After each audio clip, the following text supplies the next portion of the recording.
well, what can I sell to the government? So here's the things. What can I sell to the government? Maybe you're new. Maybe you haven't started your business yet. I always say start with your gifts, right? Because, y'all already know I'm a faith-based woman. So I definitely believe in utilizing your gifts, because the scripture clearly says to stir up your gifts. And it also says that your gift will make room for you. Yes, it will. And so just what are you really good at? So if you've always been good at talking to people, get a contract for motivational speaking, right? If you've always been good at helping people develop, get a contract on professional development, right? If you're really good at making sure that everything is fair, get a contract for diversity and inclusion trainings and making sure that everything that the government is doing is inclusive of all of these other groups that have traditionally been left out and marginalized, right?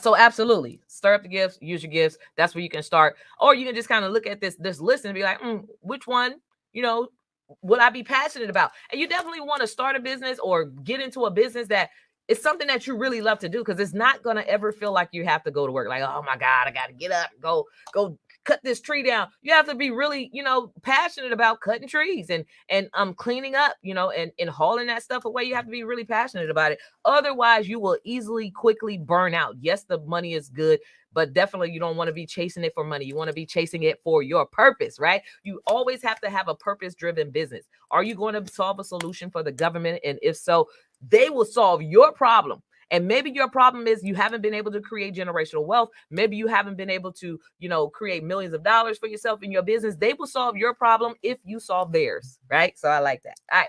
So we had tree cutting service. So here's another one. Vending machine services. Vending machine services. Okay. So you go to the hospital, you see vending machines. You go on the court, you see vending machines. Maybe it's a soda machine. You go to the airport, there's soda machines. There's like technology machines where they selling like earbuds and headphones and all these other different types of accessories, even makeup, like all of those different things. So you can actually sell vending machines to the government, or you can manage and maintain them as well, right? So there's definitely opportunities, and I see these all the time, especially on the state level, for vending machine services. So if that's something that you do, vending machines, or if you've always been interested in breaking into that, but you can't figure out how to make it lucrative for you, or how to make money for you, or whatever. Or maybe you're like, you're looking locally and all the stores already have vending machines, and you're like, what am I gonna do with these vending machines? Now I'm stuck. Well, now you can get unstuck by getting a government contract. And you guys, these are ways for you to actually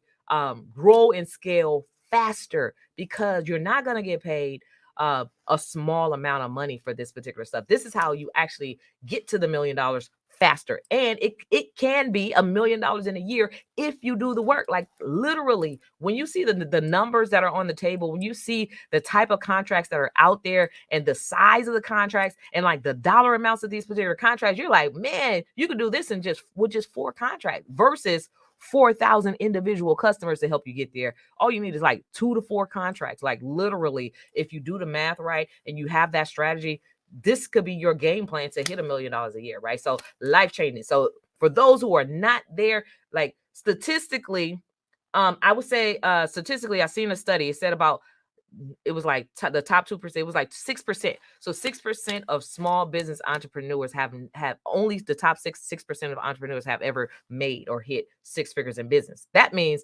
94% of small business entrepreneurs are below 6 figures. And remember, 6 figures could be anywhere from 100,000 all the way to 999,099 cents, right? So that's a whole wide range of opportunities for you to become not only a 6-figure earner, but a multiple 6-figure earner. And also, when you get to the multiple 6-figure earners, you can quickly scale to becoming a $1 million earner, and so on and so forth. So strategies, y'all, strategies.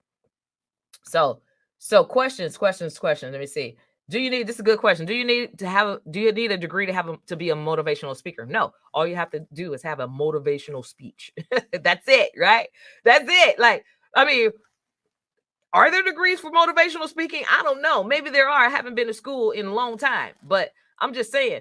But you just need to have a skill set. Like, are you good at talking to people and motivating them? Are you really good at that? And that's all you need, is to have the passion to do it. All right. So I just got assigned a counselor. My question: how do you know where to get the items from, like uniforms for government, since you need like thousands? Thank you. Good question, Jacqueline. So basically, if you're selling like uniforms, or you're looking to sell uniforms and like accessories and clothing items and stuff like that, you really just got to do your research on where you can buy it from. But you also got to do your research on where you can buy it from at wholesale price, so that you can increase your profit margin, because you're going to mark up that price. So if you buy it at retail price and you mark it up, then your pricing may not be that competitive with the next person. So you got to be really strategic in finding the lowest price for that bulk, especially if you're going to buy it in bulk. You want to negotiate the pricing to bring it down minimally, right? So that you can actually increase your profit margin on top of that. So that's it. Does your business need experience if you're just selling products? So they always want to know that you have experience. So whether you're selling products or selling services, you have to have 3 instances where you sold a product. It doesn't necessarily have to be a specific product, but just 3 instances where you sold a product, right? So that's it. So you do have to have at least that type of experience, where, maybe you sold a pen. Maybe you sold that pen to your uncle. Put it in a receipt, show it as an invoice or whatever. So you do have to show some type of experience. Yes. IT services, anything from computer forensics, from installing antivirus software, from maintaining their servers, like anything in IT. We're not talking about like lucrative contracts. In fact, I met a young lady about 4 or 5 months ago. So she's in the same like mastermind as me. I'm in a mastermind with Myron Golden, for those of you who may know or follow Myron Golden. If you don't know who he is, follow this guy. He's super amazing. He's not only my coach, but he also became a client. Very successful man who understands where the money is, and he wants to participate in this particular money. So not only is he my coach, but I am his coach. And so anyway, met this young lady, and she does like syndicated housing real estate. And I was talking to her, and she was like, well, what do you do? I do government contracts. I teach entrepreneurs how to actually create wealth with government contracts. She said, oh, well, that's amazing, because I have a close friend who actually has a $100 million contract in IT. I said, well, shut your mouth, right? Because $100 million.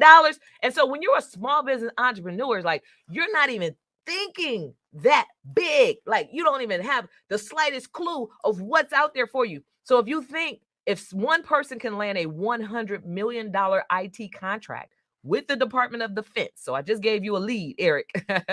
If you can land a $100 million contract with the Department of Defense, with government contracts, in one contract, right? Don't you think you can land a $1 million contract, or a $500,000 contract with the same agency or different agency? Yes, the money is there and they have it to spend. So